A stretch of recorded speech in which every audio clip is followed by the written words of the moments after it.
Welcome to another episode of The Neophytes, a special series within the Never Close the Inquiry podcast, wherein my good friend Thomas Mabes and I sit down and talk about current issues in politics. We are not experts, neither of us, and that's kind of the whole point.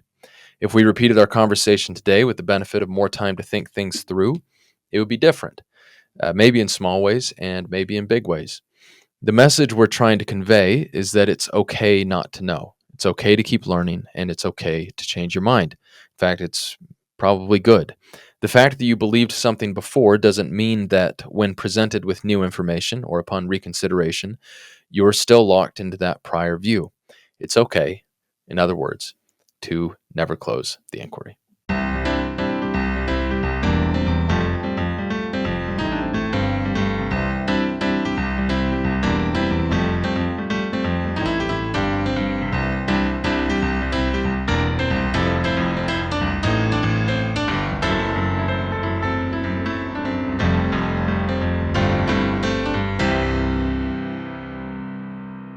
Welcome back to the podcast, to another episode of the Neophytes. We did have a fairly extended break. It wasn't our first extended break, but we had a fairly extended break because Kaylee and I moved. Jack, we moved. So this is our first recording at the new location. The walls are greenish. That's a shade of green. It's like an Easter. It's like a mint. Mint. That's right. Yeah. I don't know if I'd want to eat the walls. I think it's pretty close to mint. Yeah. Yeah, I feel like there's color. Easter candy that's colored the same as the wall. It's a pastel. Yeah. Okay. Yes. It's like Cafe Rio sauce. Okay, that took it a very different direction. Okay, so It's Tomatillo. takes us to our sponsors, one of which is going to be Cafe Rio. And Dr. Pepper. Well, yeah, we'll get to the Dr. Pepper. Okay. And we'll get to Mabes' Java Monster. Cafe Rio, for those who are not in the know, is a Utah-based fake Mexican food restaurant. And it is so good. They have a sweet pork. They braise in some combination of like Coca-Cola and something else. Anyway, it is absolutely fantastic. At one point, the founders had some sort of dispute, and so now there's a competing chain called Costa Vida, also fake, very fake Mexican food. Also good. I don't think it's as good. That's a hot topic. It is. I really don't think it's as good, but interestingly, I'm learning quite a bit about the importance of location for a business, because downtown at the office, my office is in City Creek, this large mall, and Flex.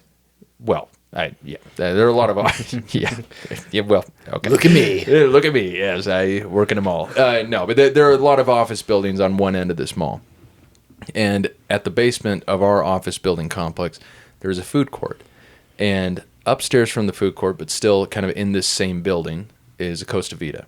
And then if you go outside and walk just a little bit, you do have to actually enter the outdoors, but very briefly, you get to a Cafe Rio. No, seriously, the Costa Vida is so much busier than the Cafe Rio. It's not even close. Any time of day, Costa Vida, you're gonna have a line. Cafe Rio, you are at peak at noon, not going to be waiting any longer than 5 minutes. Really interesting. Well, Location matters. Yeah. I mean, that sounds good to me, because that means less people would mean I would be more likely to go. Yeah, I yes. Since I started working there, I've been to Cafe Rio probably 20 times and Costa Vida once, due to it being worse. Anyway, so moving on to other sponsors, Chanman and I both have Diet Dr. Pepper, delicious, established 1885. Mabes, you have a new sponsor. Yeah. So, I just decided to take a risk and try Monster Coffee one time, and it was pretty good. Okay. So they have like 6 different kinds, so I've just been going through trying them. This is a Irish cream. Okay. I thought that was liquor. Maybe. I Irish don't know. cream Like is Bailey's? something you can put in coffee. Okay. Well, I know Well- cream is something you can put in coffee. Yeah, Cream I from don't know. Ireland. It's fine. Okay. How many milligrams of caffeine do you have in? I would guess like 250 probably. Let's see. I don't know why they like hide. The hiding the ball on the caffeine. They hide the amount. Yeah. We're rocking I'll- 41. Yeah, 41 for the Diet Dr. I'll Pepper. get back to you once I find it. Okay. But I think probably safe to assume you're going to get about 5 times as much caffeine as Channing and I are going to get from the Diet Dr. Peppers. Yeah. So we'll expect you to be especially peppy today. So I want to talk... 200 and just 200. Oh, Oh, that's not very much. relatively modest. Yeah. It's nothing. Okay. You always love a drink that says on the on it. It's like you probably shouldn't drink this if you're pregnant, and don't drink 2 of them. So today we're recording this on Sunday, April 19th. Okay, we are approximately 1 month and 3 weeks into the Iran conflict. I believe that began on February 28th, or this iteration of the Iran conflict. Is that said? Do you say conflict consciously? I am saying conflict consciously. Okay. Yeah. Is it a war? What constitutes a war? Is it, well, and yeah. But Congress has not declared war. So And that is true. Okay. You're already into things that Yeah. I have lots of thoughts and feelings. okay, I would love to hear your thoughts and feelings. But anyway, so we're I also yeah, anyway, this conflict, whatever you call it, whether you label it a war or something short of that. Misunderstanding. War crime. I don't, well, often in war you could violate certain laws of war. But you'd have to be in a war first, I guess, for it to be a war we're, crime. we're talking about Yeah. Now, high technically, level. I don't know if that's So it'd be like true. a conflict crime. Yes. Yeah, just give it a different name. Okay, but so we're want to talk about the situation we're in right now there and how we might extricate ourselves or you know what end we see to this. And then want to talk about the impact of the war on the popularity of the current administration, and particularly President Trump. And then would be interested in your thoughts on what Democrats are doing to take advantage of what seems a lot of things going on right now, but one aspect of what's happening right now is that Democrats potentially have an opening, and like if you had the midterm elections tomorrow, Democrats would do very, very well.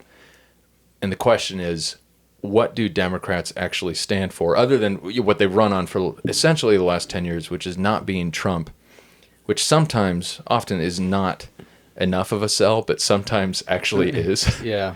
And right now it feels like not being Trump is probably would be enough to win a lot of elections.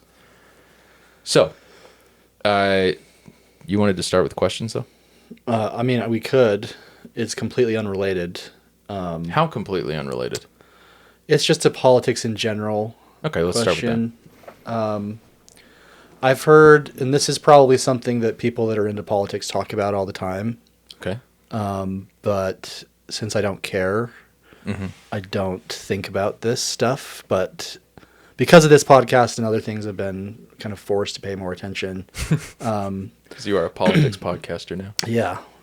Right. I'm a podcast bro. So if I've heard the argument that I can't think of the popularization, the more popular that politics have become, that might be contributing to less intelligent discussion and rhetoric surrounding it, because people like me who normally don't care are all of a sudden learning about stuff that is very complicated and I don't really know a whole lot about. And so I find myself forming opinions and I'm like, I wonder, like, if I didn't care about this and this wasn't constantly in my YouTube feeds and like all the podcasts are, many of the popular podcasts are politics related and the ones that aren't have guests on, they're from politicians and like late night TV is all politics. It just seems like it's everything to do with politics is popular. And I'm wondering if that to you makes it more difficult for politicians to do their jobs because it creates an opportunity for people that aren't really true in quotes here, politicians that can just appeal more to this new group of people that are suddenly paying attention and say things that they want to hear and get their votes, as opposed to maybe, I'm just hoping that at some point in the past there was more real discussion with the issues and more intelligent conversations than Orange Man bad, Kamala likes trans people or something, whatever. So that is a really complicated question. And yeah, okay, so let's think about this. And Channing, I'd be interested in your thoughts. So I guess the one question that I had really was like, do you think it's worse for politics and maybe like the world in general for politics to be very popular and accessible and having like everyone talk about it? Yes. One word answer to that, yes. Absolutely yes. Although I think it's not just that. I think it's a lot of things. So I had a law school professor, and the reason I'm thinking about this is because I've thought about including this in an article. But John Harrison, who's this brilliant guy, he had the reputation among the law school faculty. Like I heard from multiple faculty members that he was the most intelligent member of the faculty, and that's really saying a lot because to get a job as a law professor, you generally have to have been near the top of your class and then have done something cool and done a lot of research and just done thinking all the time because you didn't want to actually practice. And anyway, so he was the kind of smart where he would teach a different class like virtually every semester and had taught most of the classes offered by the law school at some point, at least the lower level classes, and then some of the upper level ones that were more within his specific bailiwick. But he was a really funny dude, and he would generally, he, like a couple of times a class, and I'm not sure if this was just him generally or if this was because he hadn't taught. I took criminal law from him. That he hadn't taught crim law in probably 5 years, but he would always say, "Let's return to first principles," and then you'd kind of start with those basics. And it's not about dumbing things down. It's more about figuring out a way to organize your thinking. And so, to answer a couple of your different questions, because hopefully this will help us get back to kind of the basics. But yes, at some point, political debate was more sophisticated. Both what was carried through to the public, and then the stuff that goes on behind closed doors is tough to say. Mm-hmm. We don't actually know, and I think a lot of people in Congress, they appear to the public, at least the public on the other side, as sometimes extraordinarily dull. And then you look at their resumes and you get a sense of who these people are, and it's like they really, on some level, have to really know what they're talking about. And the debates behind closed doors have to, at some point, on some level, be very sophisticated. Mm-hmm. And then you just, you dumb it down. The more people you're trying to speak to at once, the more you dumb it down, And like, you're going to say something different if you're trying to raise money from your supporters and if you are trying to talk someone on the opposite side into things. But going back to, so the idea of political debate being more sophisticated. So if you go back to the Lincoln-Douglas debates, I think we actually talked about this at one point. Like they were speaking for hours at a time. Yeah. Hours.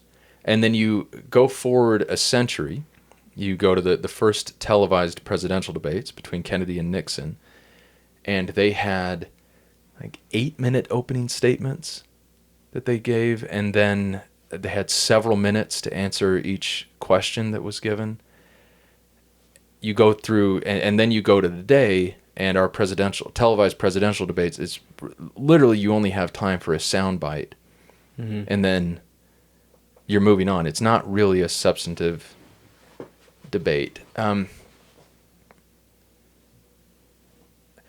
think, and then there are some other structural things where at the founding and for a good while after, the only national politicians who were directly elected by voting citizens, and the group of voting citizens was much smaller at that point. You know, for a while you had to be a land-owning white male, and then you broaden suffrage from there. You're only voting on members of the House of Representatives. And the House of Representatives, you read the Federalist Papers and you look through the congressional debate stuff, it was kind of intended to be this more responsive to the people, quote unquote, and was not contemplated to be as kind of sophisticated and high-minded as the Senate and then, the president. And so you could make and so like senators were elected by the state legislatures, and then the president was elected by the Electoral College. And I don't know. So we technically still have the Electoral College, and back then it still wasn't like you didn't have an election for the president, but kind of a mixed situation. Anyway, point is, right now, far more people in the government get to government by speaking directly to very big groups of people. Like they have to win popular elections. And, yeah. I feel like that just pigeonholes discussion into whatever is. Let me add one more thing before Channing goes, because I'm starting to run out of steam for the most part, or lose track of where I'm at. But the other thing that I think really impacts our political kind of discourse, two things. One is closed primaries. So most of the time when people are running, either for election or re-election, they are not running to win a general election. They are running to win a primary. And as a general rule, you win primaries by going to the edge of your party or further to the edge of your party. So if you're running as a Republican, you run further to the right. If you're running as a liberal, you run further to the left, running as a Democrat. And so what you end up with is people getting through these primaries. This doesn't happen all the time, but as a general kind of rule, you have people getting through the primaries because they are more extreme, or they have, to win primaries, they have acted more extreme. And so you end up in a general, and your choice is not between two moderate-ish candidates. It's often between someone who's really comfortably to the left of mainstream Democrats and someone who is comfortably to the right of mainstream Republicans. And those are that's a function of the system. And those are the people that make it through. And I think that it makes our politics worse generally. Also makes it look worse than it actually is. Because the only people whose voices are making it out, into this, very popular area that we all pay attention to, tend to be people closer to the edges than where most people actually are. And then the other thing that I think is really dumbing down political discourse that you didn't mention, I think, is that as politics becomes more important and we subsume our political choices into our identity, it's hard to have a coherent, rational discussion about something that is fully part of you. It's the same sort of thing about with a deeply felt religious belief. It's like that's something that you can talk about, but for a lot of people, that's not something you can comfortably have just some open debate about, where you're open at any point to being persuaded that you're wrong. It's something you're gonna hold on to firmly. And when you bring that into politics, and you have a lot of people treating it like they would a religion, I think it puts people in a position where they're very unlikely to be actually open to contrary ideas, because any contrary idea is a threat to not just to some like kind of belief they sort of care about, but or idea they're open to be talked about. It's a threat to their identity. Mm-hmm. Sorry, I just talked for a while. All good. It's your podcast. Yeah. Oh yeah. All right, I'm going to go. No, just Have a little confidence. So something I think about too is, it honestly should be a beautiful thing having so many more people involved in politics, and that it is the goal is everyone to be involved. I mean, that's the dream of right of kind of how we have our government set up. That's what the scouts taught me when I was a young man. Civic responsibility and all that. Civic responsibility, whatnot.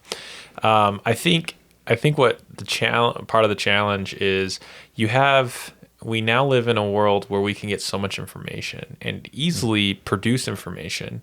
And so what you have is people getting more and more interested in politics because, yes, politics plays such a large role in our lives, but also people have become more curious just in general about hearing things that affect their lives. And so I personally think a big challenge is we tend to gravitate to getting our information from places that feel good.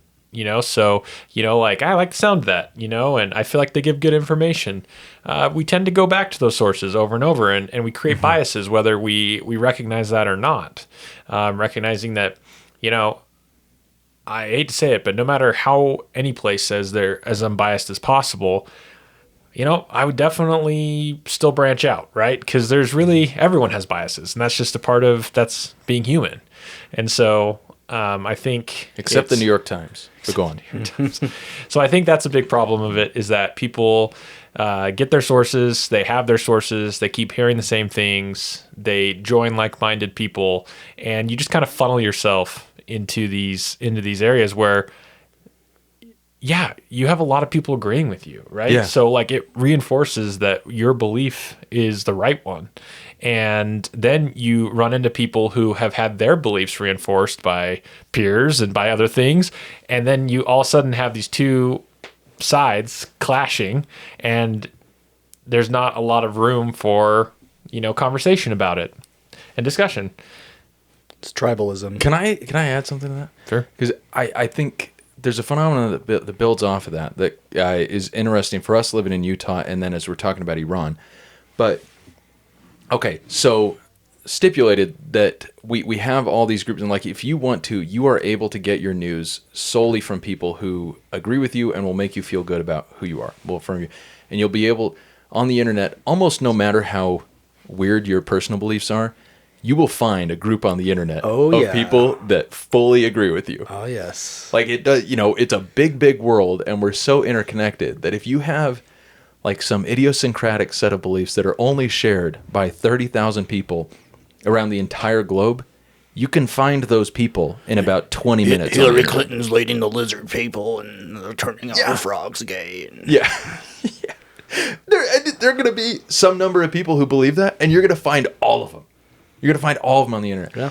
And when you get in a group of people who are all the same, you tend to have an extremizing effect, I think. So, to take a couple of examples. So we live in Utah, which is the headquarters of the LDS Church. We are all from Salt Lake, Bountiful, kind of up here, areas that are heavily LDS, but not nearly as heavily as like Utah County and certain other areas, like closer to BYU. And culturally, there is a genuine, profound difference between Provo, Utah, and Salt Lake City, Utah. And I think it's not because anyone is doing anything wrong or anyone is bad or anything like that. It's that when you have a bajillion people who are exactly the same, you tend to see the smaller differences. Yeah, well, and whatever makes those people the same kind of it gets enhanced, and they're almost, you have more like kind of competition in a sense. Like there are a lot of people whose the lesson they've taken away from the last 100 years. These are people in the West primarily. The lesson they've taken away from our experiences with the Middle East and whatnot is that Islam is bad. And I think that is completely wrong. I think that is completely wrong for a couple of reasons. One, just as a matter of principle. But two, I served my mission in Albania, lived among more moderate Muslims, or mostly more moderate Muslims, for a couple of years. Around it, lived next door to a mosque, heard the call to prayer a bajillion times. It's great. No problems at all. Where you have problems is where you have a theocracy. And, where everyone is mandated to be the same way. And so you have people, like, it just constant purity tests. You get more and more that way.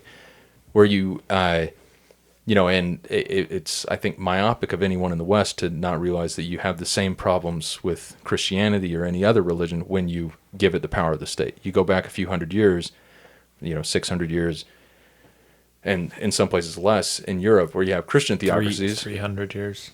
Yeah, I'm just thinking of the kind of the worst stuff. I was thinking of the Spanish Inquisition and some other things. But yeah, like basically, theocracy is really bad, and it's not because of religion per se. It's because you're giving this coherent belief the power of the state and kind of mandating that everyone. But what if that theocracy is Christian? Wouldn't that be a good theocracy? Then it's fine. Then it is fine. Yes, of course. Clip it. But like you see. Massive and you see it with the Soviet Union and China, where you have it's a state non-belief, but you have the same sort of issues. They had that problem in Albania, incidentally, but yeah. So you're okay. I'm ignorant about this. So I'm gonna pass. I'll just say stupid stuff. Yeah, I just think, kind of going back to it, we really need people to be involved in politics. We need everybody. Everyone should be involved in politics. But you also need to have the knowledge that we need to be able to talk about it and be able to talk to other people about politics. Because if you feel strongly about something, you should definitely be open to talking about it. Otherwise, you just kind of entrench it. So what's required for that? What do you think leaves people open to it? Yeah, I think one thing is just being able to like hear someone else share their idea. Like that's like the basic, I think. For me, it's just like, what do you think? About something. And then letting them say their piece, And that would be my introductory of like just like, okay, like at least now you know what they think too. Like, and then obviously going up from there is the ability to be able to, ask questions about what they think, right? Okay, so what do you think about this, Yeah. And then if you want to take it up from there, you can even start bringing in some of your beliefs, right? And you can be like, hey, well, I think this, and we're kind of different on that, and what do you think about, making your questions a little bit more complex, and then allowing the other person to ask you questions and being very open to like, saying things. And the other thing too is I think people need to really be comfortable with the fact of saying like, yeah, you're right. I really don't know an answer to that. Right. Yeah. Like instead of like trying to come up with something on the spot, and someone be like, well, what do you think about about us being in Iran? Right. Yeah. And someone goes, well, I've heard this and that. You know what? I think this. Right. Well, is that really what you think? Or did you just make a spot decision, and go for it? Like, it's okay to be like, I'm not 100% sure. I think these things, but I need to learn some more about it. Can I tell you that means you're weak, by the way. Yeah, I was going to say, I'm a weak man. What can I say? One of the things about this podcast and writing that has been really interesting is that I think kind of the whole premise of this, to some extent, is that sort of intellectual humility, where it's like, we really don't know. And the thing is, not knowing and knowing that you don't know makes it really hard to take, the line in the sand approach. Yeah.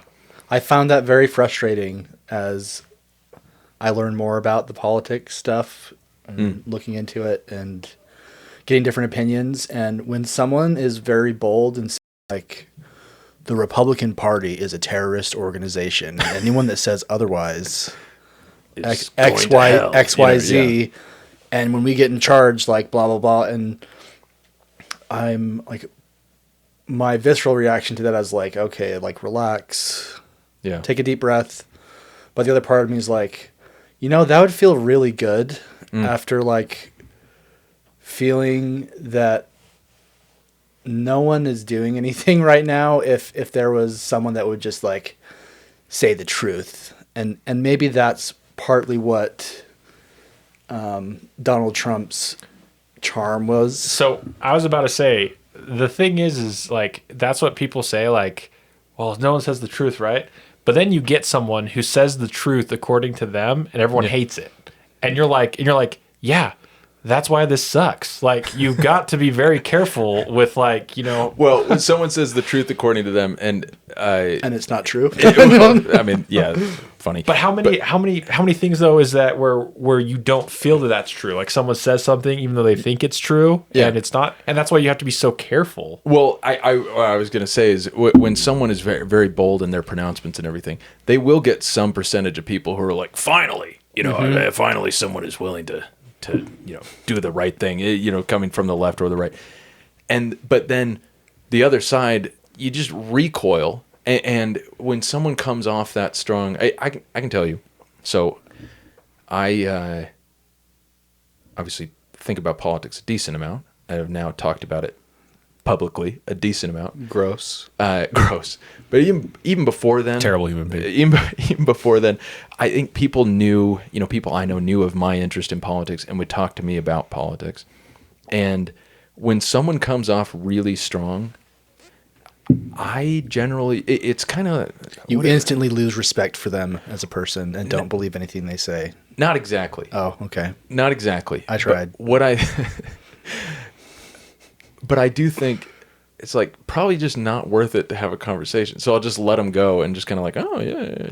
You avoid the conversation because why would it's kind of like the way I think about it. It's kind of hard to say this without making it offensive, but it shouldn't be.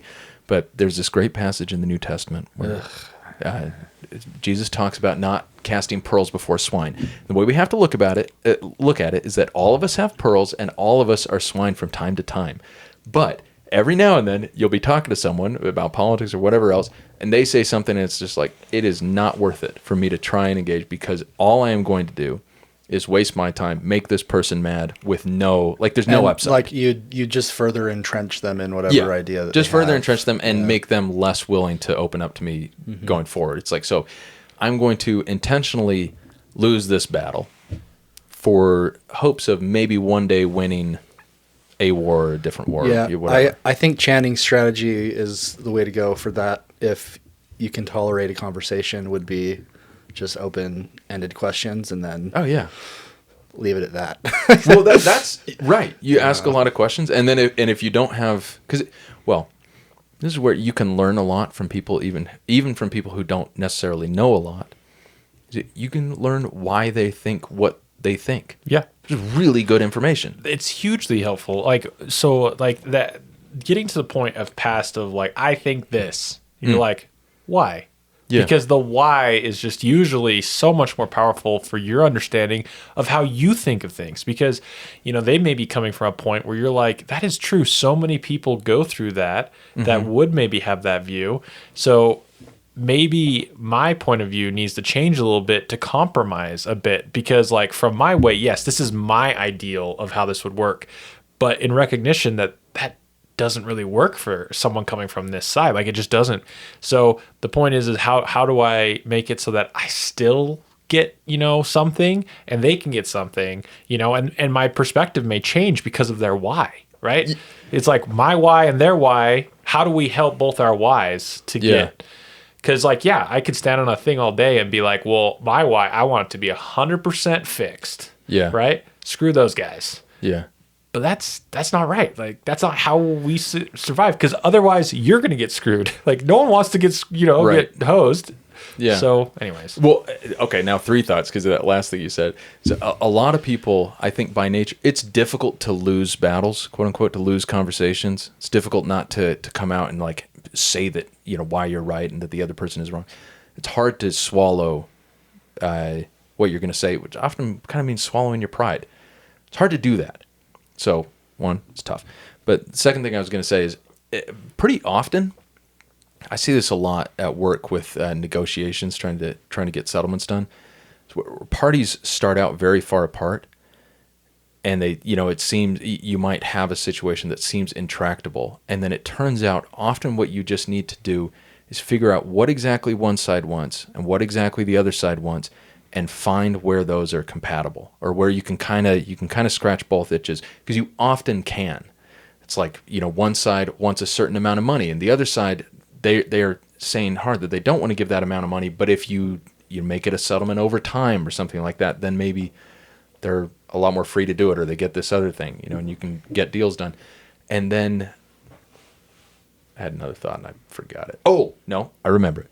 The other thing was, the more information you get from people about why they think what they think, let's say that you remain fully set in your beliefs, it's a lot easier to talk someone into something, or talk someone into your point of view, if you know why they have their point of view. It's really hard to just yell at someone and get them to change just, through belligerence, through bludgeoning them into new ways of thinking. But I tend to believe that anyone technically could be talked into anything. It just, for some people, might take a really, really long time, because you'd have to address all these different concerns and all these. That's either issues. A very optimistic or a very pessimistic viewpoint, depending on it's both. Yeah, it's both. No, I agree with you, and knowing people's why. That if you are also trying to make honest change, and is helping people understand their why, and then showing them how your certain view or a view helps them with their why. And if you meet a need, people are much less like, oh, you're telling me that this solves, a problem or a concern I have. Then all of a sudden things become more meaningful to them, instead of talking about just the beliefs, which is the highest level declaration, right? And you're just throwing declarations at each other. I mean, you're not going to win. That's just a fun little battlefield you're just going to walk through. I think this brings us back around to Iran. So here's my next question. Okay. Nice try. If you have another one, you can ask it. I always have questions. Well, so one of the things we've seen recently, and as we speak Sunday, that there's a lot with not just whether the Strait of Hormuz is open for commercial traffic, but who's closing it. Because I think Iran and the U.S. are both kind of closing it to some extent. Anyway, but the conflict, the war, the whatever, is not particularly popular. And President Trump's approval rating, which always has, it always has a ceiling. He's now he's pushing his floor. I think it's the lowest since they've started recording. That's possible. Since 1958 or something. I didn't see that. Yeah, I can't remember where I saw that. See, it's just something on the internet. Point is, fact check that, Jarvis. yeah, that's what we need AI for. Jamie. Point is, it's low, and what's interesting is who it's low with, because obviously Democrats writ large very opposed to everything that's happening, but some of that is probably substantive, and some of that is probably it's Trump, so bad. It's unpopular with the populist wing of the right, and people on the populist wing of the right, Marjorie Taylor Greene, historically would have been J.D. Vance, historically would have been Donald Trump, which kind of a lot of how he won, but people in this nationalist populist wing of the Republican Party. Oh, you also have Tucker Carlson, a well-known talking head there, but tend to think that the government's focus should be on America. Not big fans of foreign aid, not big fans of foreign conflict. Kind of big fans of a lot of kind of government subsidies and programs that have historically been associated more with the left. But anyway, not fans of Iran. And I think or of the Iranian conflict, I should say. And Trump and Hegseth are doing such a bad job of selling the conflict. And Vance. And Vance, are doing such a poor job of selling the conflict to these people. Like, as bad as, like, I personally favor very generous foreign aid. The sell job on foreign aid has been awful. Their messaging has just been really off. Like I feel like Republicans in general over the last 10 years have done really an amazing job of saying what they want to do and why they want to do it, whether or not I believe it's what they should do or should not. Mm-hmm. I feel like they're much more unified. And this event, the conflict as you call it, I feel like it's put a big split in that because the messaging has not been aligned. They're not saying, yes, this is what we want. I feel like there's some real opposition and opinions being shared about it. And it's now that there are some more popular... Is pundit a bad word? Not necessarily. I think it's technically a neutral word that often has a negative connotation. Okay.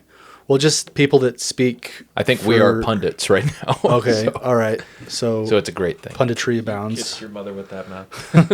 So I now that there's a way for Republicans to share their difference of opinion through different avenues that aren't the extremes, like just Alex Jones or... The truth teller. What's the name of the guy that's like a neo-Nazi? Nick Fuentes. Yeah. So not just those two, but like it's getting more and more mainstream of like not every Republican and not every MAGA supports this conflict, which is great. But I feel like they've been kind of in lockstep for a while. That's how it appears to me as someone that's just getting the broad. You're saying Republicans have been in lockstep for a while. Yeah. I think one of the challenges you have with this, which is why it feels so bad, this whole situation just feels so bad, is because you have a scenario where there's a very select few group of people who made a choice that no one was on board with, like no one, like not their, like they made a choice, and then now they're getting bogged down because somehow they thought that like they could just make the ideal situation, right? Like, we can do this, we can get a quick win, we can crush this, everything. And then who's going to complain about results, right? Who's going to complain about results? Well, guess what? Results didn't happen right away. In fact, we made the same mistake Russia did. Where like leadership makes a choice, right? And they're like, we're going to do this, we're going to go in for a quick win. And now all of a sudden you're bogged down in like this, and it sucks for everyone. Like, it's just bad. So now you're trying to sell this. And the problem is that they are so distant from all their different bases that they can't give a specific message without alienating other groups worse. And so I just feel like their message is absolute nonsense and terrible, because at this point they really can't give anything that doesn't just make it worse and worse and worse, like to definitively do anything. Let's I want to ask you some follow-ups on that.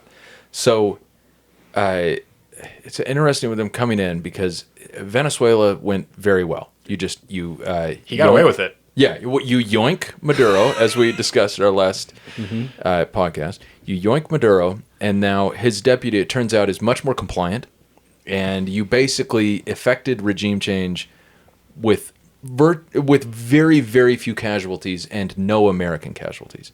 Very few Venezuelan casualties that we know of.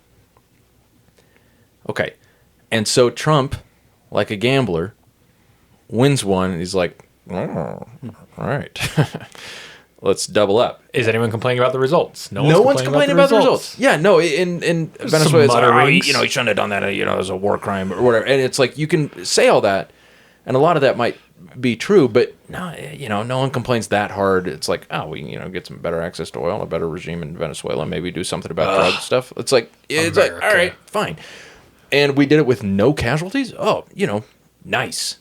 And now we have Maduro, who is bad, who no one thinks is good, who's really kind of done a number on Venezuela. It's actually kind of nuts to think about the contraction in their economy since he took office, and the number of Venezuelans who fled the country. Shocking. Like, we have no concept of what that's like. Like, even people are like, Trump is elected again, so you have moving to Canada. Yeah, you have like 8 rich people who are like moving to England or Canada.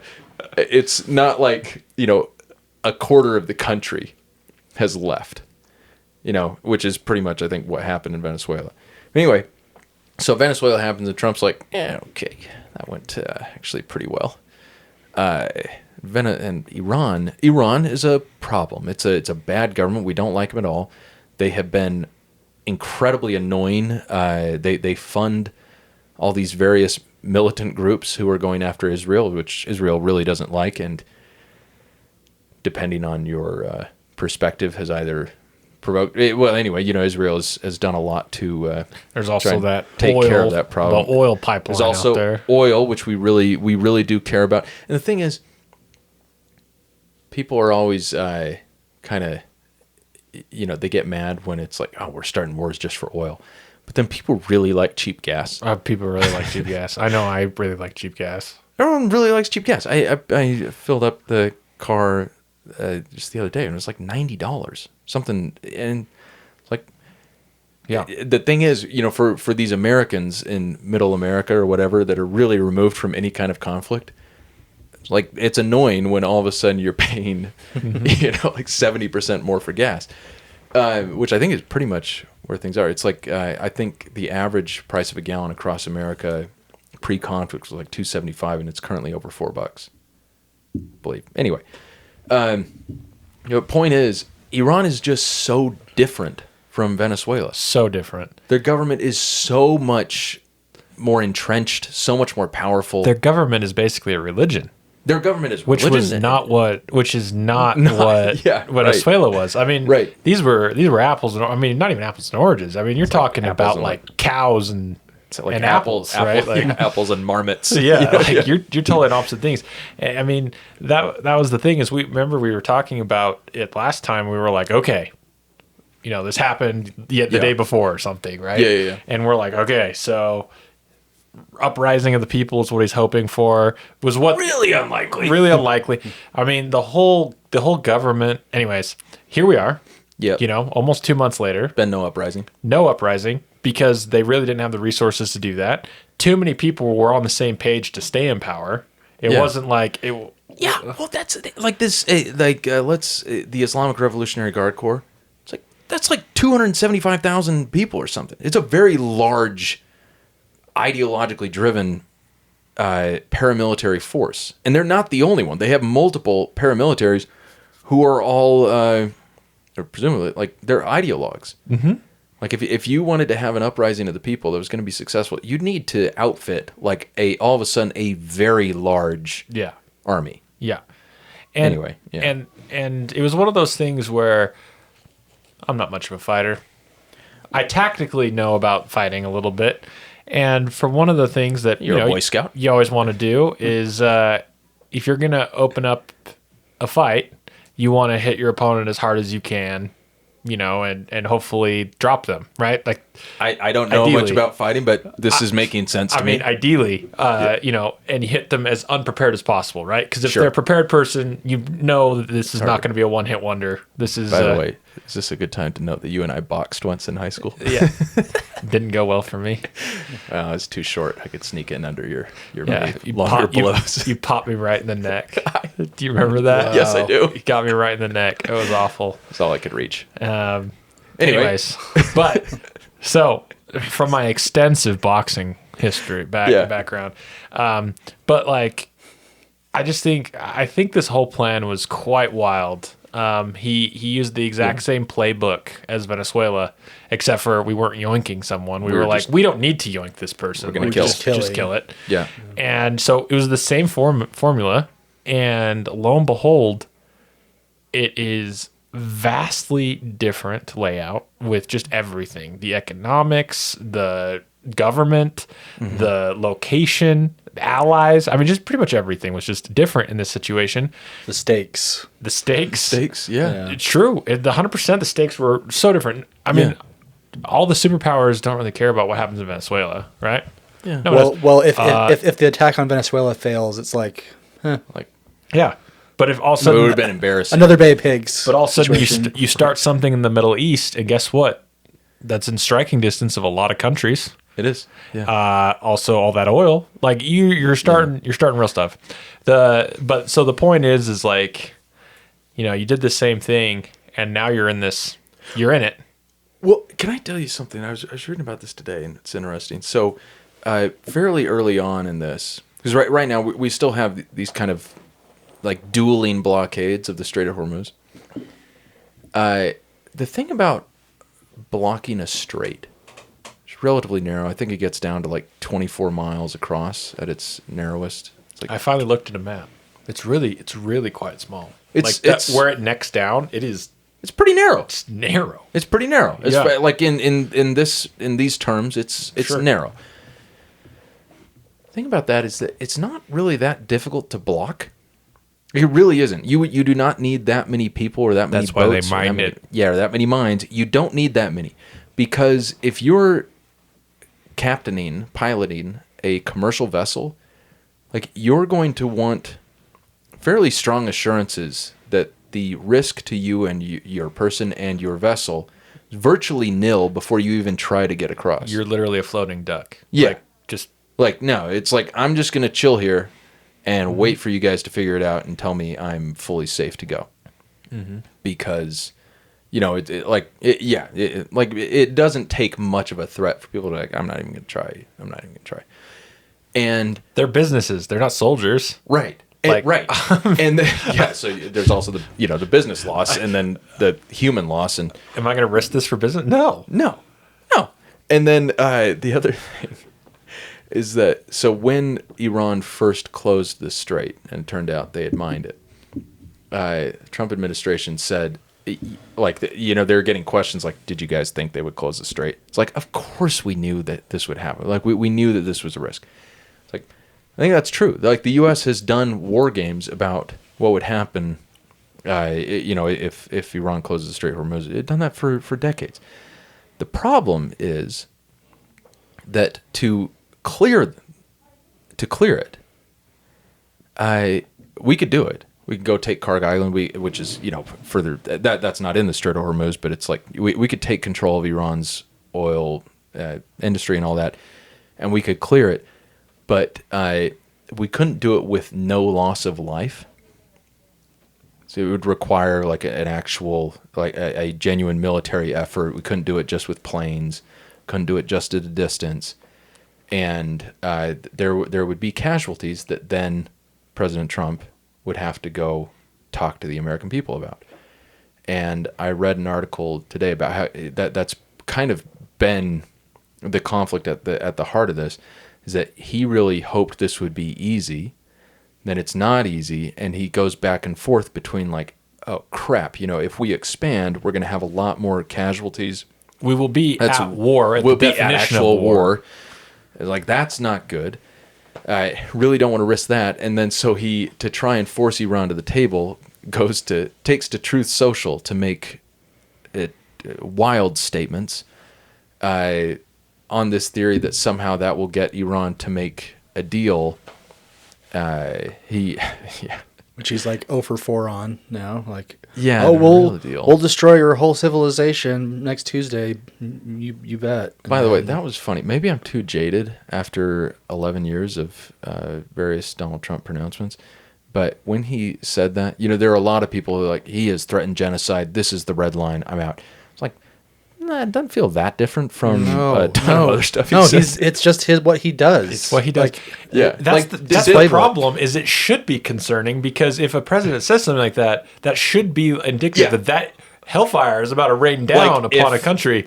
But when you hear it from Trump, you're like, well, maybe if you're actually living there, you might be no, it's more terrible. freaked out, It's terrible to say. terrible. But but if like George H.W. Bush said that, it'd be like, oh crap, we're going to order. We're going to war, guys. Trump said that, and Larry Meyer says he shouldn't have said that. Yeah, exactly. Why are you saying? Like, no, we're not going to do that. No.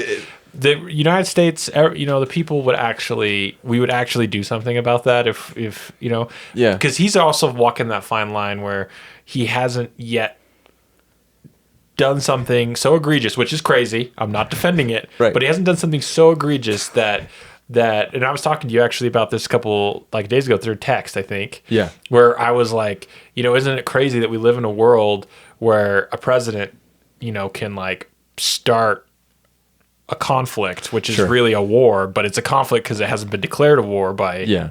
But he can do this, and we're still in it 9 weeks later, and impeachment talks are like really low, right? Like he hasn't, there's no real threat, like all this kind of stuff. And I mean, in essence, he's just doing his daily thing. Like there's no hearings, there's no nothing, right? It's not like he's there defending himself every day per se about this. And so you're like, just 20 years ago, if a president had done this, impeachment articles of impeachment would have been drafted. And now, granted, we look at President Bush and we're like, hey, isn't this? It's not. It's very different because the American people were angry. Yeah. They were looking for retaliation. This is very different than, we all woke up one morning and we're like, oh, by the way, we've shot missiles in Iran. And we're all like, we're now at war with Iran. Why? Yeah. And then, okay. A couple things really quick. I want to say there are legitimately a lot of people. I'm going to say a lot of people. Mabes about to sneeze here. Wow. Somehow, really kept it together. I did. Bless you, regardless. Where did it go?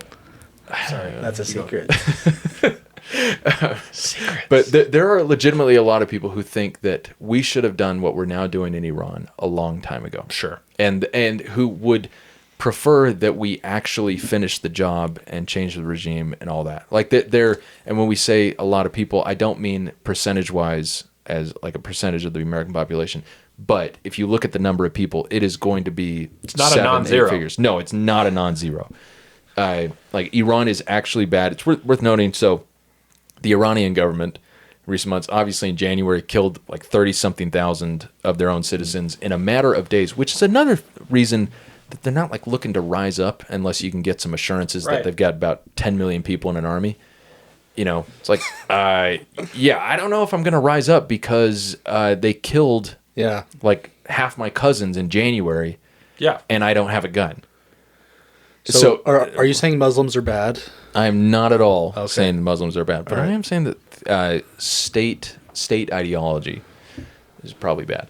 Okay.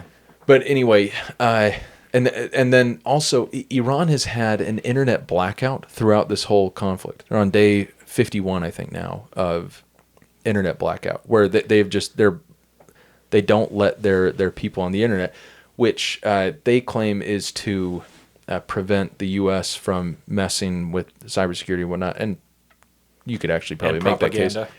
Because there would be a ton of propaganda. Absolutely. But also does prevent the Iranian people from communicating with each other to, coordinate this 10 million person army they'd need to march on Tehran. Anyway, wanted to mention that it is not like the American people are uniformly against conflict with Iran. There are a lot of people who I think would be for conflict with Iran.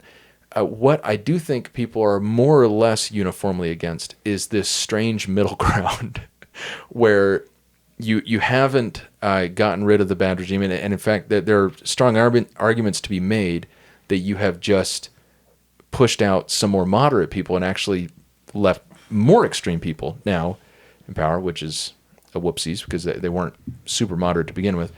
And then you've gotten yourself stuck where you've got the Strait of Hormuz blocked. They've still got their nuclear stuff. Haven't gotten rid of that. You just haven't really achieved a whole ton.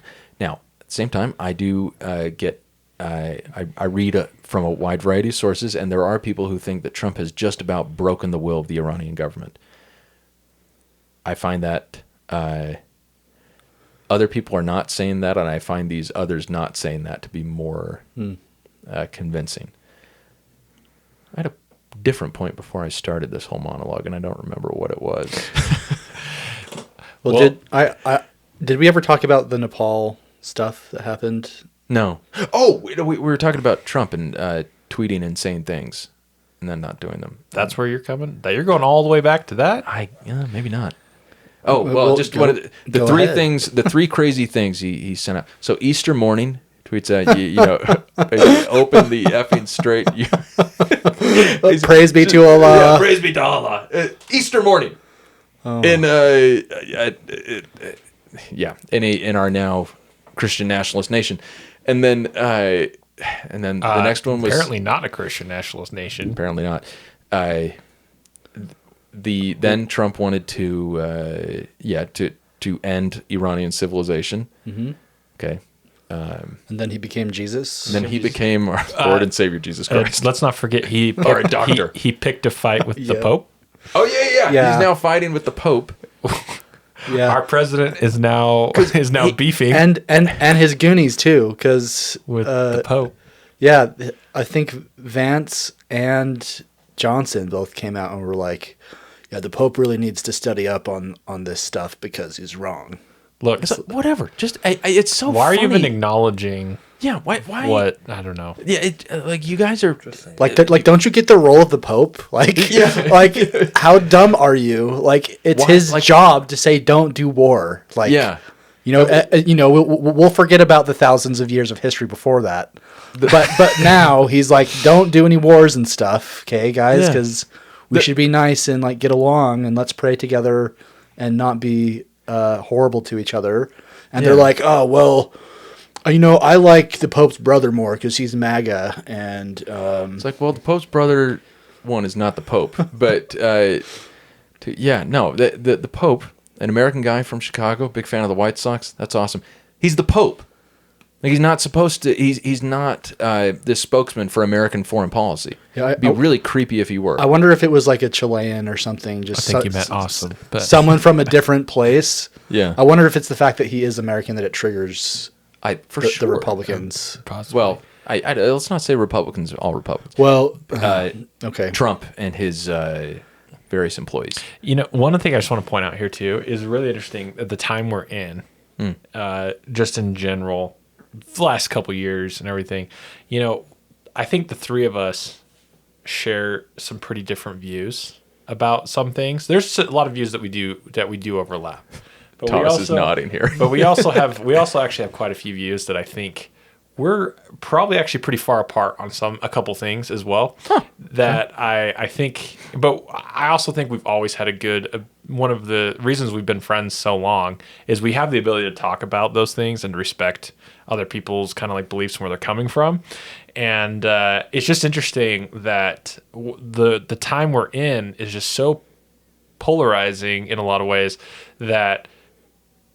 A lot of the time when I think about this, it sounds like we're all like together. Like it's just we're all like really unified. And we are kind of on a lot of this stuff in terms of like, we kind of agree on a lot of this stuff, but it's just really interesting because we could have a lot of controversy like between us about things because there's lots of things in various ways that we talk about. But just like where things are in like current events, we're all kind of, I feel like lining up on stuff. Which is alarming. That's alarming to me. It is not that I think our views are so like unreconcilable or understandable, but it's almost like if everyone's like unified, it's like, what's going on? I think maybe we can put it this way: some percentage of the American populace is not opposed to the concept of conflict with Iran. Mm-hmm. A big percentage is. But what many people seem to be in agreement on is that this is not working as well. This isn't it. Yeah. How it was done. Mm-mm. Yeah. And where we're at now. And you can't take back things you've said. Like, except that you're going to destroy civilization. Well, you can take that back. He said that they destroyed all their infrastructure. He destroyed all the nuclear stuff. And then we obliterated it. That was Okay. last June and again. Yeah, and then it's like, oh no, they're 7 days away from a nuclear bomb. What are we gonna do? Yeah. Well, we had no choice, you guys, and also, go the people of Iran, rah rah. By the way, we're gonna destroy your civilization. Praise be to Allah, the Iran people are awesome. Mixed messages is what Mixed I'm getting messages at. is a strong theme. Yeah, and, Yeah. and when you can't explain why you're there in a very clear way, or you change that reason because of the Iraq War, Yeah. I feel like the American people, at least our age and up, are far more aware of changes to policy, or like just literally changing the reason that you're there. You know, weapons of mass destruction. Oh well, it's more like Operation Iraqi Freedom. You know, It's funny because there is a world in which Trump and Hegseth go out to the American people and they make a case that, while unpopular, makes sense. it's a reason. Like if they went and said, we had hoped to destroy the Iraqi nuclear the Iranian. We meant to destroy the Iraqi one, and we bombed Iran. No wonder it didn't work. We got it mixed up. Those So- eyes, man. Yeah. But yeah, IRA, and that's as far as we looked into it. No, so what they would like if they went out and said, that was our intent last June, and we do think last June we might have delayed things, might have done something, but overall that was not successful. We did not complete our objective. We went in now because we want to fully disable their ability to develop a nuclear weapon, and we want to we want to change the regime.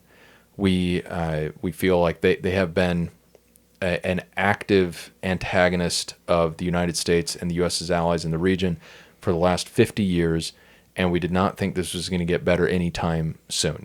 Like Iran is the Thanos behind like all the Hamas and the Houthis or Houthis, however you say it, and Hezbollah, like everyone throughout the region that is doing bad and annoying things and preventing progress toward peace. And you'll note that like we are actually in a good situation with a lot of Middle Eastern countries now, with many of the Gulf states and with Saudi Arabia. Qatar, Yeah, I guess Saudi Arabia would technically be a Gulf state. Anyway, with a lot of the nations over there, we are actually, there's this mutually beneficial economic path forward, and Iran has been a huge, stumbling stone as we try to move forward on that. So it's like it would be very unpopular to say we're going to go in and try to effect regime change. It would be, but if you at least said that, and then did things that were consistent with that objective, I think people would be able to say what they did was consistent with that objective. Because right now, what we're doing is, as far as I can tell, not consistent nobody with knows. a stated objective. I feel like I have no idea what's going to be going on from day to day. All So right, Channing, what- you're going to answer this for us. No, I'm not Thanks. answering. I'm asking a question. Oh, okay. So we know we know the lay of the land right now a little bit in terms of what we hear, right? We know that we're kind of in this. We're at 9 weeks, right? Ish. We've been shooting a lot of missiles back and forth, a lot of stuff. So, what are your guys' opinions on with I think what it's you 7 know? weeks, but sorry. Sorry, yeah, there you go. Sorry, you're right. 7. It was a month ahead. Anyways, what with what your knowledge you have now, what are you leaning towards in terms of like what you'd want to see next? Like where would you see the decision going next? Are you hoping to see that we back off, right? If this just keeps going, are we going to back off? Are we going to concede some stuff? Are you guys hoping that we go, you know what, we're in this, let's finish the job, and like let's make this a thing? What do you hope to see? Not what would you do, because we don't have all the knowledge and all the things. We don't really know what's going on. But like, what are you hoping to see? And let's just pretend that we're not going to see like a resolution, like Iran just like signs some stuff in the next couple days, and we're all happy to everything. What do you what would you like to see? Mabes, what do you think? What I would like to see is for America just to back out completely, because we've already lost. So, from my perspective, the best case scenario for us now is Iran just gets to charge a toll on the Strait, which they never have before. But now they get to do that baseline because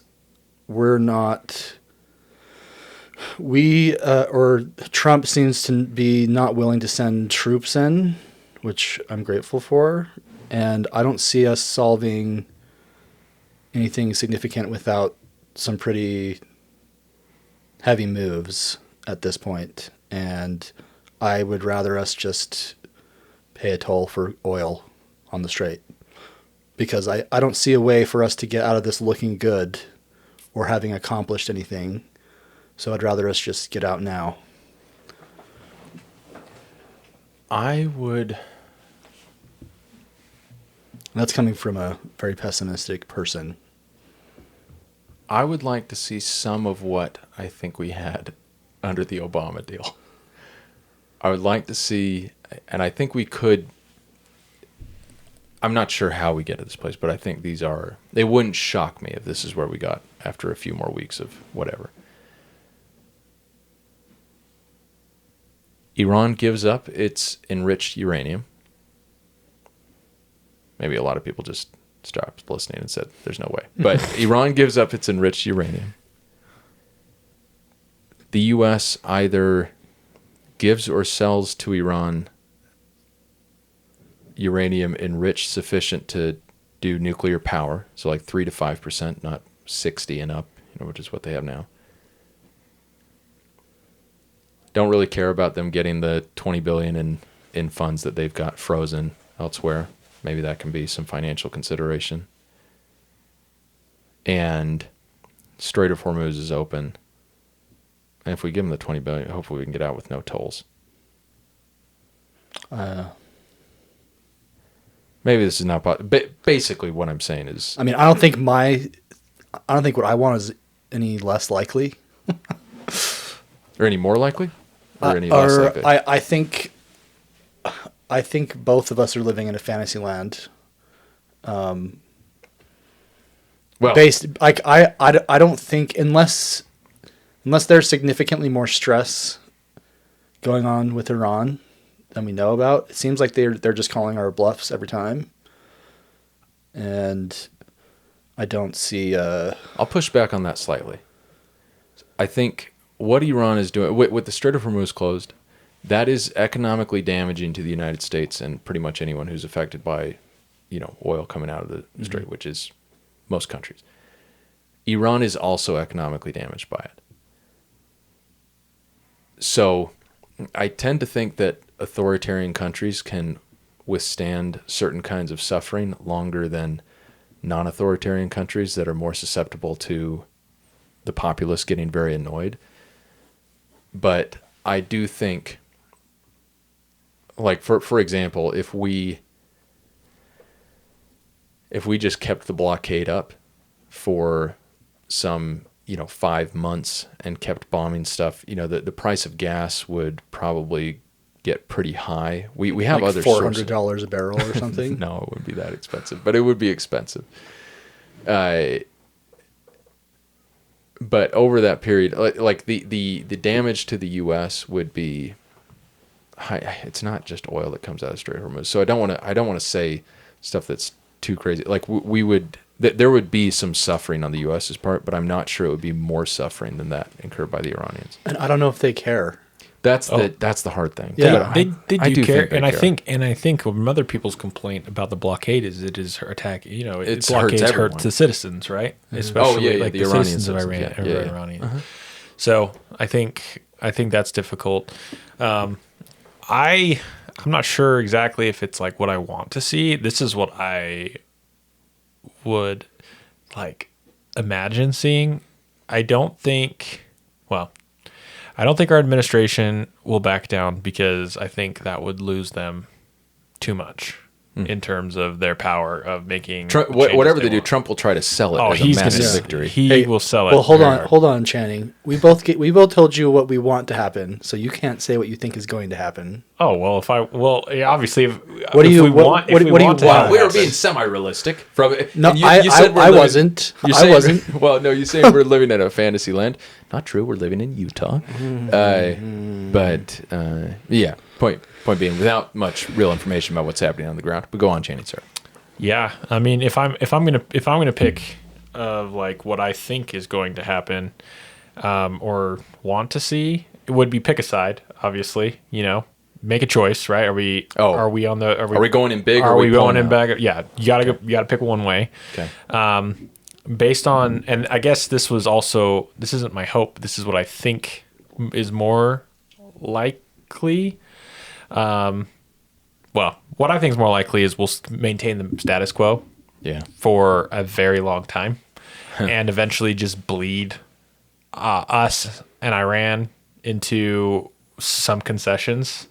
And I don't think anyone will be happy with the concessions because I don't think it's going to achieve the objectives on either side, except for the other side being, well, we didn't just completely capitulate to the U.S., which is a win, to be honest.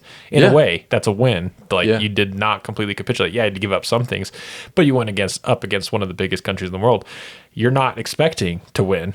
You're expecting, if you inflict pain, those are wins, right? And that enables and makes other people believe in you, and it gives you power, to be able to make things bleed. But, it's kind of, I am against, sending people in and stuff, but it's also very frustrating that we're in this hybrid and you're like, what did you not have any, was it like plan A and then there was no plan B, right? Because okay, so plan A didn't go well. Plan B had to have been boots on the ground, doing this, if you're doing this, right? Or otherwise it was plan B was, if this didn't work, let's back out of this. Here's the concessions we're willing to make, right? And we'll have to bide our time to try this again in a couple of years because we didn't, because we didn't make this work. Be back later. Yeah. But, so see you guys. But stop hiding your uranium. Exactly. And so I don't know. We've moved troops over there. We've altered it. We don't want to keep that stance because we've moved them away from the Asian front kind of area. Right. Because it's not like we just magicked troops from somewhere, right? No, we moved them from Indo-Pacific. Yeah, from Indo-Pacific. Yeah.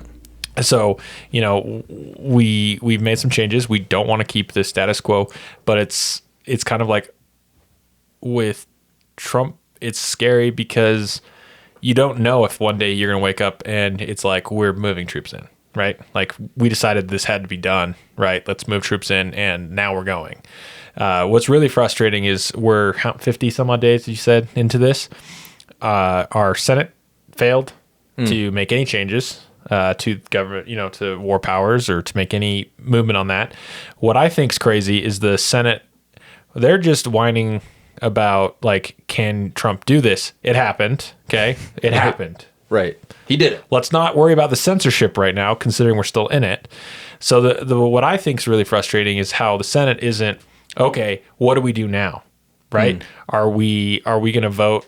Are we going to put things into place to okay, you started this. There's going to be, there's going to be a comeuppance about this, but let's finish it. Or you did this. We didn't want this. There's going to be a comeuppance, but first we're extricating ourselves out of this, right? And passing things and making decisions to go one of those ways. Instead, people just waffle back and forth of, oh, can the president do this? Can't he do this? Yeah. They're not taking control of our destiny at all, which is really frustrating. That's not how this is supposed to be, where there's one man. I mean, it's almost like there's an advantage to following rules and principles and ethics and some sort of semblance of agreed upon facts and things instead of relying on a singular person. And when your policy becomes personal to you and it's like, no, I want to do this. I'm doing this. I got Venezuela. I did this. And now I'm going to take us into Iran. I'm going to do all these things. And then when it doesn't go well, it's like anyone that says anything different to you is an attack on you as a person. And instead of it being, it'd be great to have some support from other countries right now, but we don't deserve it. Like, we've done nothing but antagonize our allies for the last while, and saying that we're capable of doing everything and we can do it ourselves, but why aren't you guys helping? Not a good look. A lot of mixed messages. I would say to the first thing you were saying about rules and order and customs and all that. So it goes two ways. Rules and laws and all that, they mean a lot when either everyone voluntarily follows them, or you have like clear enforcement, clear and swift enforcement. Accountability. Yeah. But the Senate, when it kind of when it spends a ton of time trying to figure out whether or not the president can do X, Y, Z, I think this is kind of your point, really wasting their time. Because what they should be worried about they should worry less about what the president can or cannot do with his authority, and think more about what the Senate can do with their authority. Yeah. Like we don't know. Let's say that we don't know whether or not what Trump did was authorized or was against X, Y, Z laws or customs or treaties. We do know that if the Senate holds a vote to do, whatever, then we can do that. Yeah. And it's kind of funny. And that's my point of what's really frustrating about how our government is currently operating, and that has trended for decades. To be honest. Yeah, it's not new. But like, you have a Senate. There's a reason why war is declared by the Senate, right? And that's why I've been over here just kind of not chuckling, but it is slightly funny, but not funny when you're talking about the conflict. Because honestly, legally, we're in a conflict. As truthful or not truthful as that statement is, but Iran, they're in war, right? This is a war for Iran. They're not in a conflict. This is a war. It's an existential. But for us, something. Because it's not supposed to be called a war, because like, what are we doing, right? Like, how can just a couple people decide we're in war? Like, that's not how our government was supposed to be set up. It's not our country. And so I get it. Sometimes the whole argument that the president has to be able to make decisions, if there's like an imminent threat, we can't pass those things. But I also am fully on board with like imminent threat is one thing, but you have to be able to back it up after. And if you don't, you should be held accountable for that. And I know, again, people are like, well, what do you think about Bush? Right? Imminent threat, then maybe it wasn't as much of an imminent threat. It's just like you said, fool me once. But with Iraq, though, you had a war powers resolution, and they they actually sorry, not a war powers, an AUMF authorization for the use of military force. It was backed by the Senate. Sure. Yeah. And I mean, there's a lot of different elements, right? But the whole reason that we started the whole process pretty quickly was like, retaliation a little bit. Also, we're worried about other things. But I was also going to note one thing that is absolutely true. Like, if this conflict was really started because we had credible intelligence that Iran was on the verge of developing a nuclear weapon, if you successfully stop that, you now have no proof that they were on the verge of developing a nuclear weapon. It's very difficult to justify a preemptive war, because the whole point of the preemptive war is to destroy the evidence. Yeah, but the supreme leader came out before that and said it wasn't there anymore, which is why there's this personal thing attached to him of like, I've done this. And if you say that it's not like that...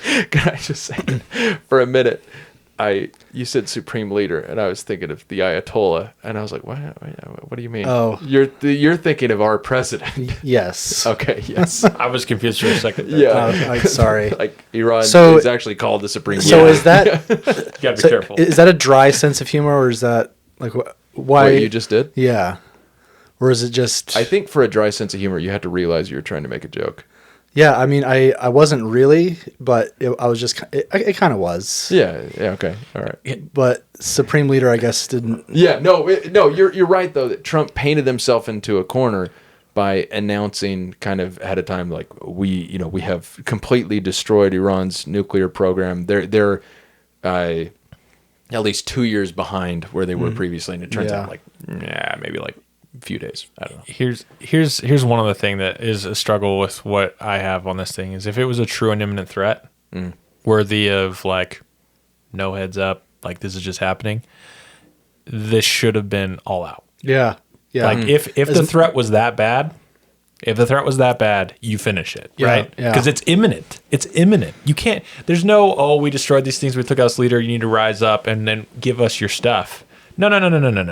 If this is an imminent threat, you have to end it. It's an imminent threat. Send the boys in. It's not. It's imminent means it's happening. Like there's no alternating the course unless a divine intervention, and it's not you threatening them.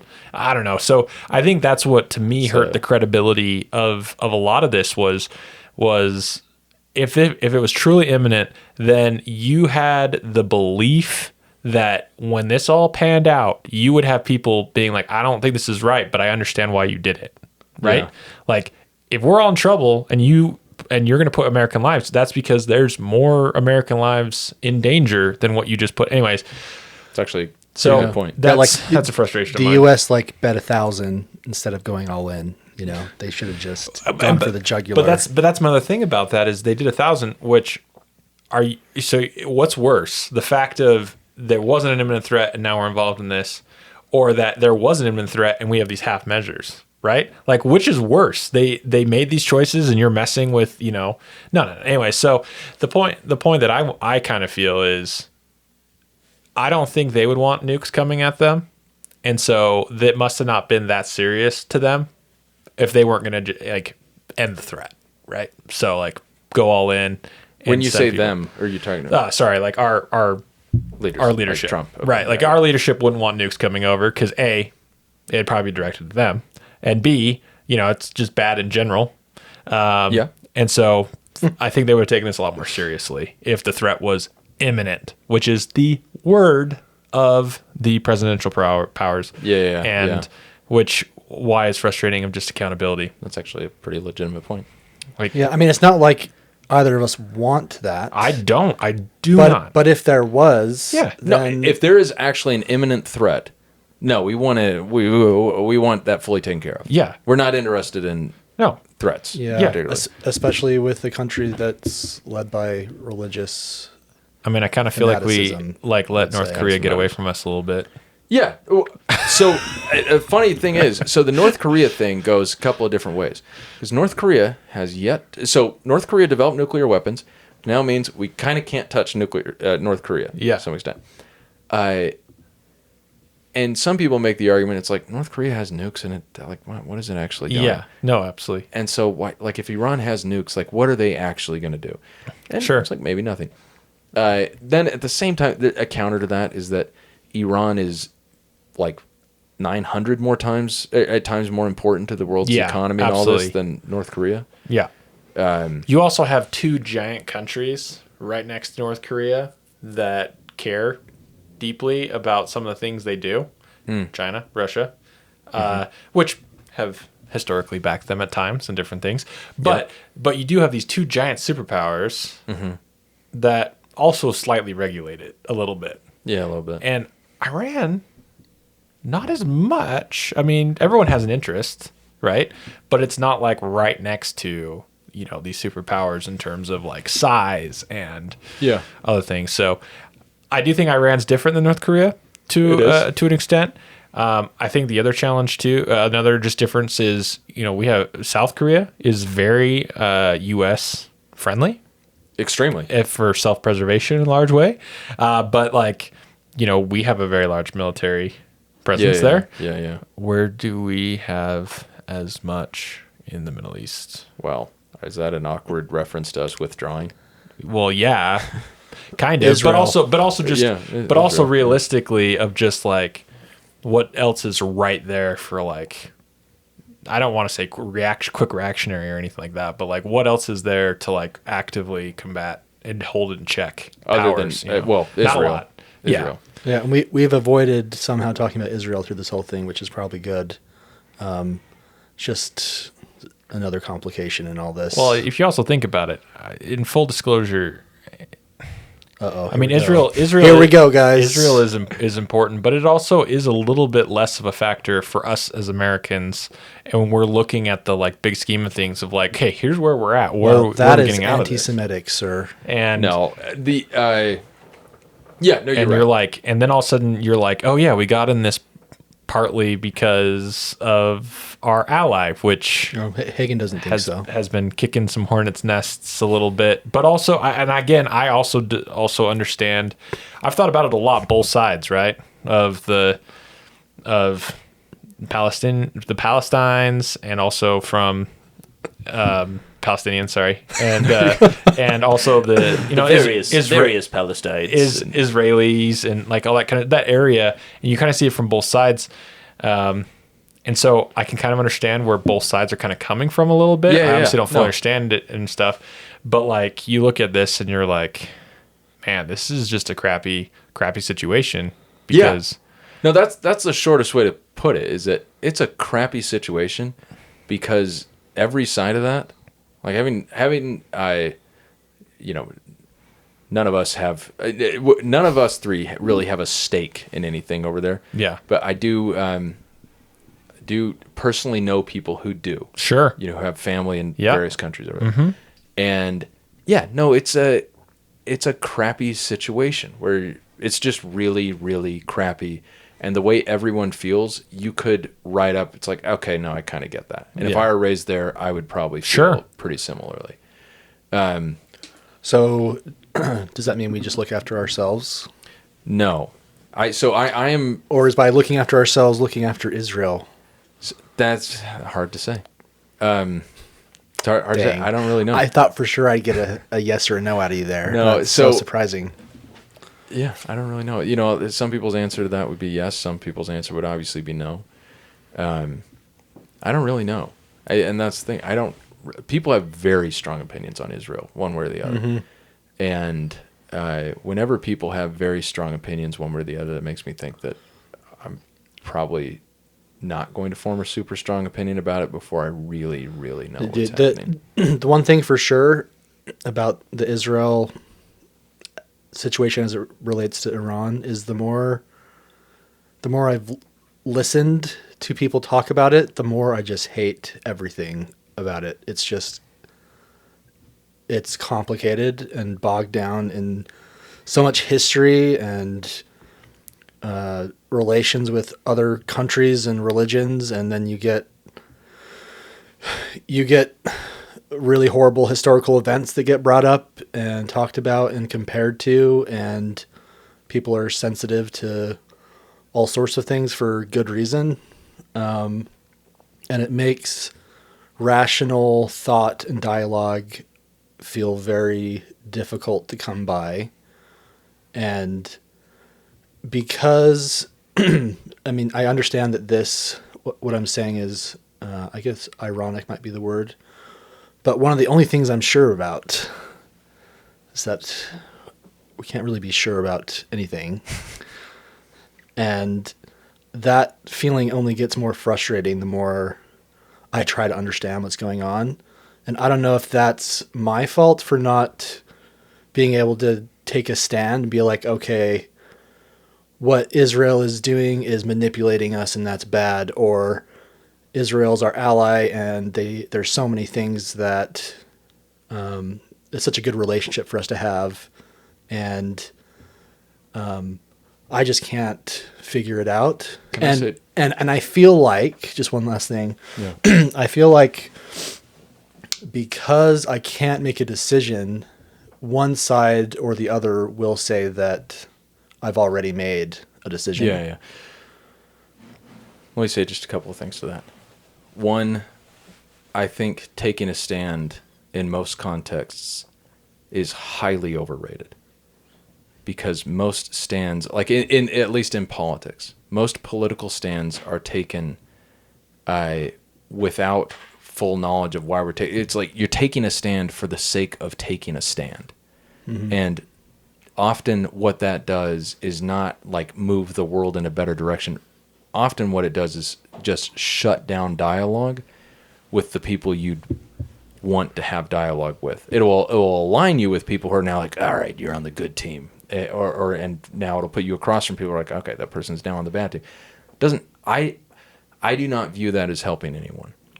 Okay, well, what I'll say to that is, what about, so we're voting for the next president, let's say, and the two people on the Democratic side, one of them says we support Israel, and the other one says we want to pull out and not support them as much. Like, depending on who you vote for, like, there's lots of reasons to vote for people, but like, essentially, you would be kind of taking a stand at that point. There's right? there's nothing wrong with making decisions based on what you think is the best choice at that moment. Right. It's taking the stand of, I think this is the right choice. But taking a stand and being like, hey, based on the information I have, I think this is the best choice we can make. And being open to like, oh, you have more information to tell me about it? Like, let's hear. I'll hear about it. I would be talked out of this. But here's my choice right now. That's how we live our lives, right? Like, I don't know what I'm doing every day, right? Just in my general life, but I'm like, well, I think this is the right choice based on what I know and my information. And I go forward and I learn new things every day. I'm not talking about politics, just in politics. I'm talking about everything. Yeah. And that's how it has to be for that. And it's amazing to me how many people are open to getting health tips. Because they don't have like massive, like if someone's like, hey, I found this worked in my life, and people are like, oh, that's maybe I'll try that. Can I tell you why that is? Part of what's the word that comes in, like taking health tips. People don't have moral beliefs. Yeah, they have some moral beliefs about what's healthy. No creatine. A lot of people don't, but a lot of people don't. Yeah. Whereas about politics, people have a lot of moral beliefs. Yes. And so if you believe X, you are moral. If you believe Y, you are immoral. Yeah. And that exact thought is, I think, a challenge that we need to really try to separate is because I've seen that with so many conflicts of people like, you are evil. Yeah. Because you believe this. Yeah. And I think we just got to be really careful and understanding where people are coming from. And people call me naive and foolish all the time, for lots of reasons. But for one of my reasons is I want to choose to believe that people are trying to do the right thing. I don't think that's naive. And I think that's good. Especially when it comes to politics and stuff. Yeah. And people are like, well, that person's evil. And I'm like, look, probably not. There are people who are in it just for themselves and, things. But I also don't think most people see themselves as the villain. You know, a lot of people are like, I'm trying to do this. And so I think understanding their why to me is important because, I may never agree with that. And I may vehemently disagree with it, right? Because of where I am in my life. But understanding their why and seeing them as a person and understanding where they're coming from helps me to try to bridge that gap, right? Like, is there a way that I can still get an outcome that I think is right or a direction we should go and bring them to it, right? Or bring my thing to them, right? And be able to like find something that we can be able to combine on. It's just... So it's central to, I feel like many, if not most conspiracy theories is not understanding that people are people. Like that people are people, and people you see as evil are generally just people who have had different experiences and now are looking at, aiming at different things. But very few people, reach the age of 18 and they're graduated from high school and they're like, you know what? I'm going to pursue a life of evil, crime. Of crime, I'm going to pursue a life of crime and not just like, fun crime, like robbing the Louvre. Like I'm going to be like evil. No, I really want to hurt people. I want to hurt people. I want life to be worse for more people that are not me. Most people don't fit in that category, and the rare people who do are like they have something actually kind of broken. Mm-hmm. But that's a very small subset of the population. I'm pretty sure. Yeah, I'm gonna get us in trouble. So, wait.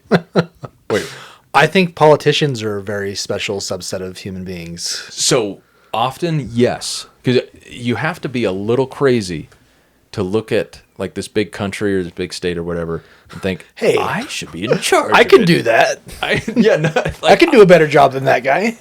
And I think a lot of people like, they kind of think that on some level. It's like, all right, I know what to do. And that's, to a degree, that's the premise of the podcast. It's like, we think the government should do this. But again, I feel like I just don't understand much, but I just get really, I feel like the more I've learned about politics, the more I'm kind of discouraged, just straight up.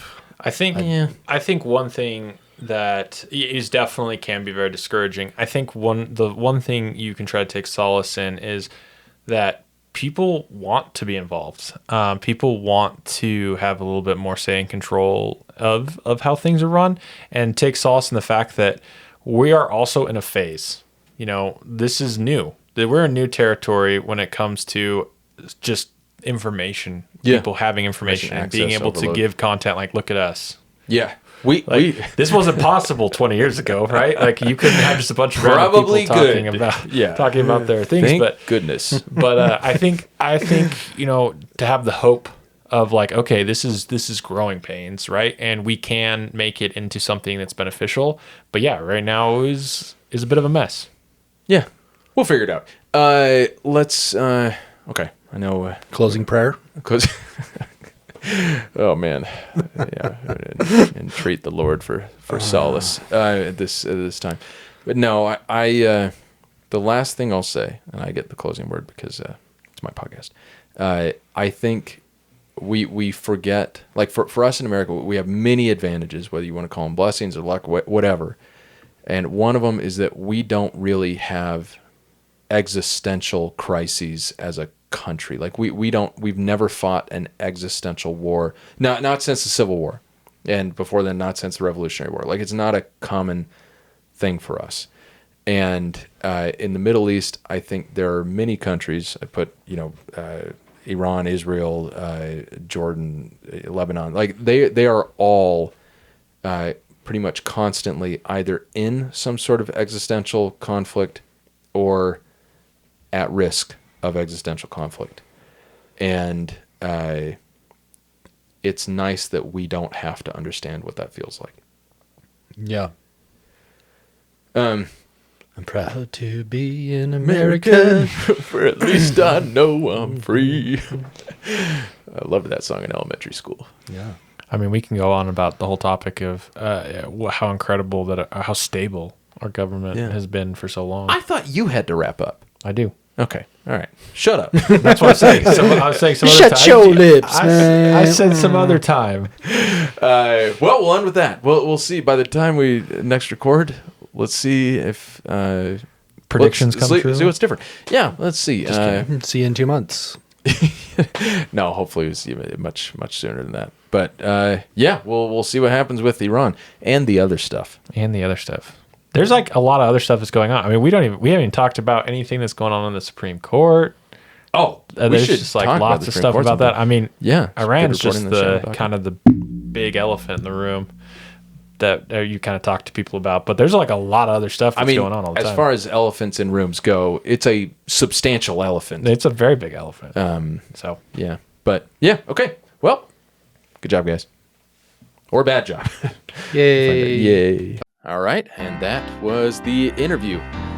Thank you very much for listening. If you wouldn't mind, please do leave a review for the podcast. I believe those are important. And subscribe to the newsletter, which will be linked in the show notes, or can be found at neverclosetheinquiry.substack.com. Thanks.